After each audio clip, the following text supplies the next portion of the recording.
நம்ம ஸ்ட்ரீட்டில் நிறைய வீடுகள் இருக்கும். உங்கள் நட்சத்திரத்துக்கு வந்து ஏதோ ஒரு நட்சத்திரம் வச்சுக்கோங்க, ஏதோ ஒரு நட்சத்திரம். உங்கள் நட்சத்திரத்துக்கு 1வது வீட்டு கூட பேசாதீங்க, 3வது வீட்டு கூட பேசாதீங்க, 5வது வீட்டு கூட பேசாதீங்க, 7வது வீட்டு கூட பேசாதீங்க அப்படின்னு சொன்னால் அந்த நம்பர் உங்களுக்கு ஆகாது. அப்படியா? இல்லை அந்த வீட்டில் இருக்க மனுஷங்களை பற்றி தெரிஞ்சுக்கணுமா? புரிஞ்சுதுங்களா? 2வது வீட்டில் இருக்கிறவங்க கெட்டவங்களா இருக்க மாட்டாங்களா? 1வது வீட்டில் இருக்கவங்க மட்டும்தான் கெட்டவங்களா இருப்பாங்களா? புரியுதா? இதுதான் இந்த சொல்லுது. அது இல்லை ஜோதிடம். ஒவ்வொரு மனிதர்களும் அவங்க குணாதிசயங்கள், அவங்களோட வாழ்க்கை முறை எல்லாமே வேற வேற மாதிரி இருக்கும்.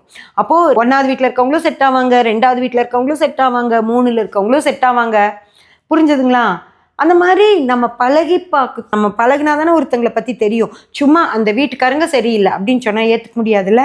அதே தான் ஜாதகத்துலேயும். வெறும் நட்சத்திரத்தை மட்டும் வச்சு இந்த ஜாதகம் மோசம், இந்த நேரம் சரியில்லை அப்படி இல்லை.